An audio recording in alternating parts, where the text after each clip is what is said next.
Hello, my name is Keshwani. That's Keshwani, Keshwani. We are here because we want to prepare for GMAT. We have been solving GMAT math problems out of this book here, GMAT Review, the official guide, 13th edition. If you do not own this book already, purchase one immediately. You're going to need it. The problem that we are about to solve is the one that you will find on page number 184. Please turn to page 184. Today is our lesson number 250 and problem number 223 was what we are about to do. The very last problem in the first column. Let's take a look at it. 223.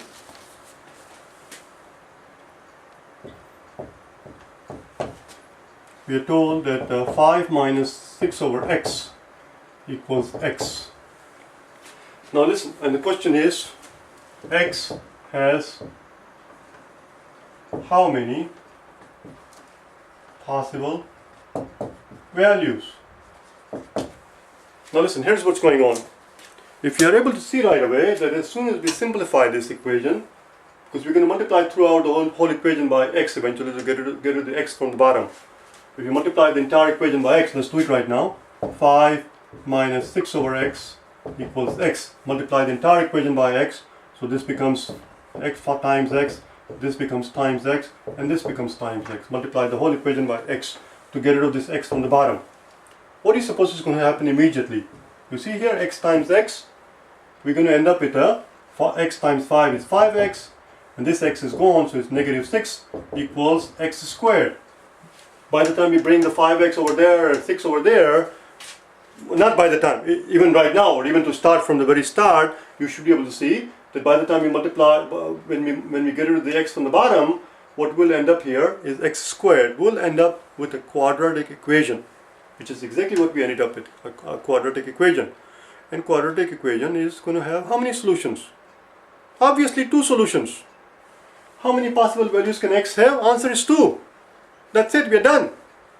We're going to solve this problem anyway just to satisfy your curiosity to see what the solutions are, but in the real exam it will be a waste of time to actually do it out. It's not necessary. It will have 2 solutions. So let's bring the 5x to the other side. So we x squared minus 5x, bring the 6 to the other side.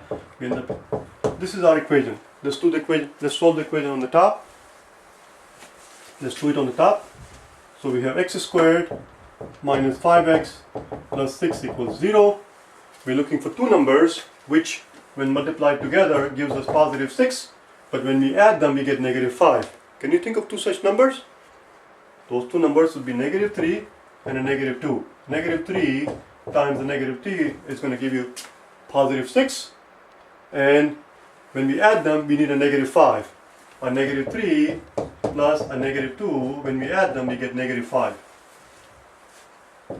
which is right in the middle right there. So that's how we're going to break negative 5 into 5 into 3x and a negative 3x into negative 3x and a negative 2x.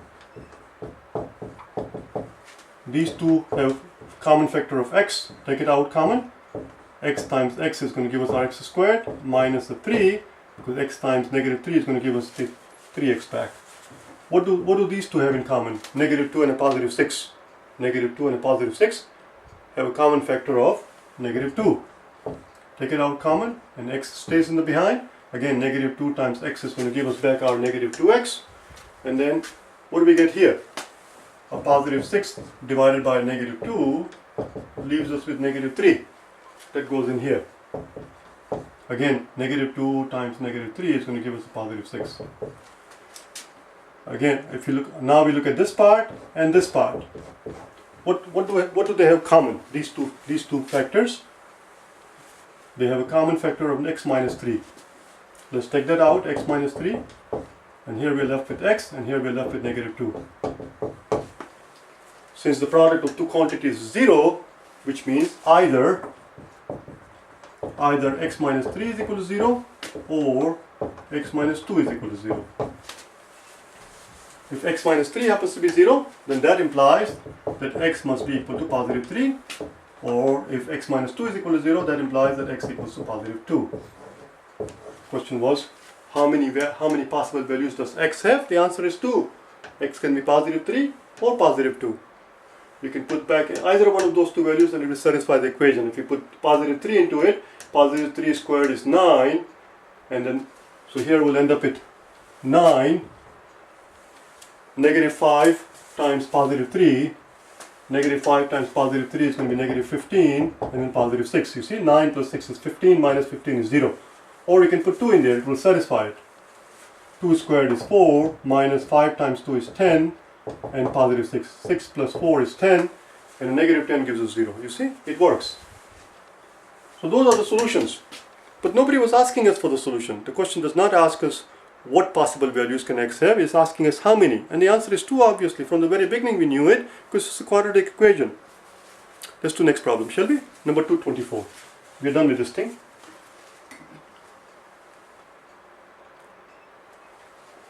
Number 224.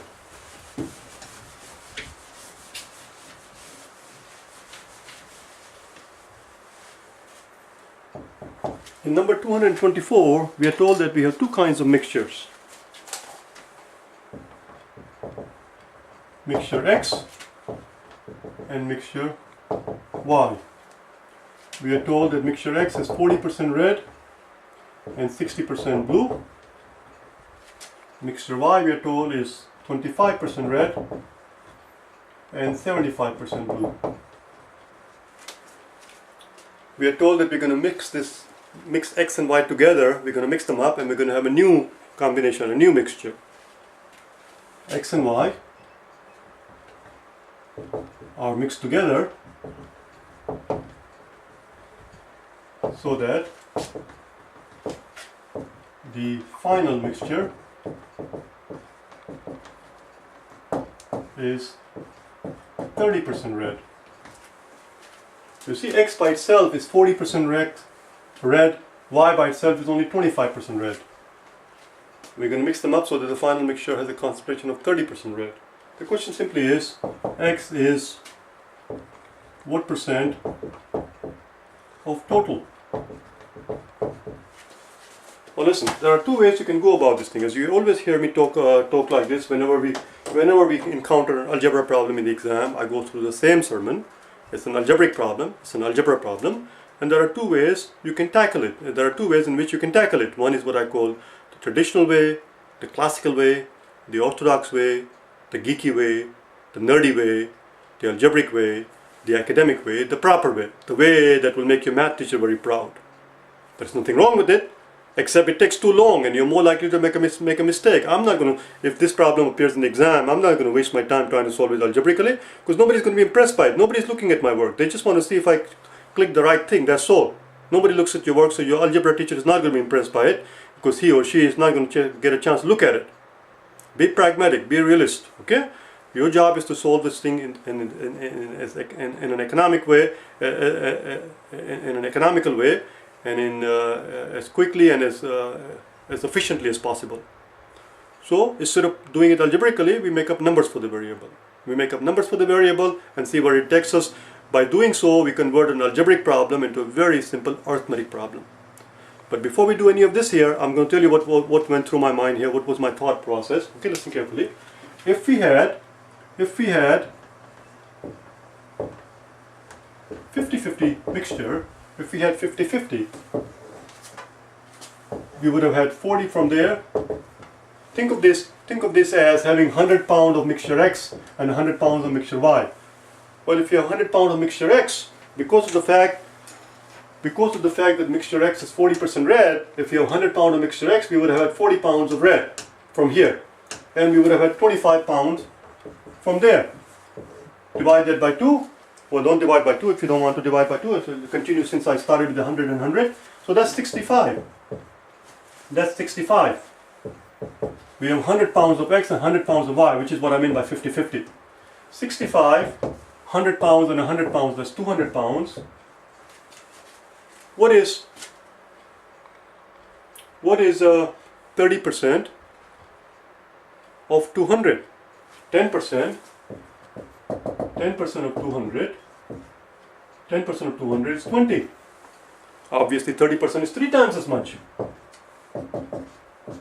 30% of 200 is 60. This is more than 30%. This is more than 30%. That's what I was thinking. This is more than 30%. We have too much X. We have too much X.